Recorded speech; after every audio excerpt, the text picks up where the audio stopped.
រសៀលជ្រៀលជ្រែតន្ទេបាំងភ្នំអើយត្រណោះរយំលើភ្នំដងរែកឆ្នាំ79អាសូរខ្លួនពេកចោលសៀមមានល្បិចដឹកមកទំលែងបីយប់បីថ្ងៃស្រែកដឹកក្លៀនបាយគ្រប់ព្រះស្ទើរធ្លាយព្រោះអត់អាហាររាត្រីត្រជាងញញ៉ាំកាយាស្រងទឹកនេត្រាស្រណោះពេកក្រៃសង្ឃឹមបានដល់ប្រទេសទី3ឥឡូវរីរៃជាប់ក្នុងច្រឡំបារមីព្រៃភ្នំជួយយើងខ្ញុំផងសៀមចិត្តយំខ្នើលួចបាញ់ប្រហាយ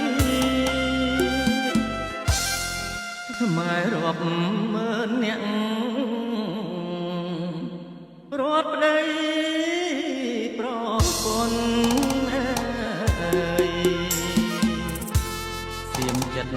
លោភលន់ចង់ឆ្លងទឹកដីនេះគឺរឿងពិតមិនប្រឌិតអីចាំជាប់ហាតីមិនដែលភ្លេចឡើយ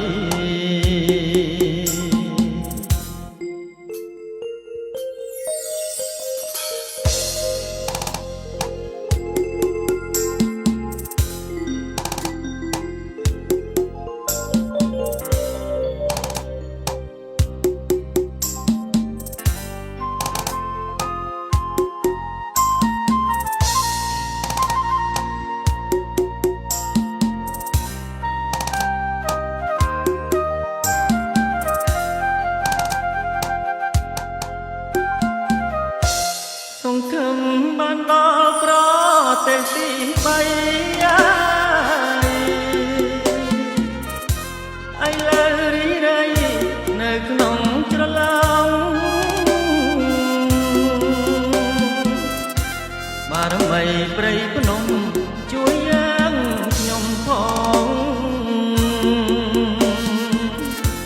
សៀមចិត្តយំខ្នើលួចបាញ់ប្រហារ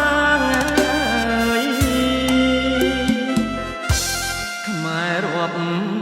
ម៉ឺនអ្នករត់ប្តីប្រពន្ធសៀមចិត្តលុបលន់ចង់បានទឹកដីនេះជារឿងពិតមិនប្រឌិតអីចាំជាប់មហារតីមិនដែលភ្លេចឡើយ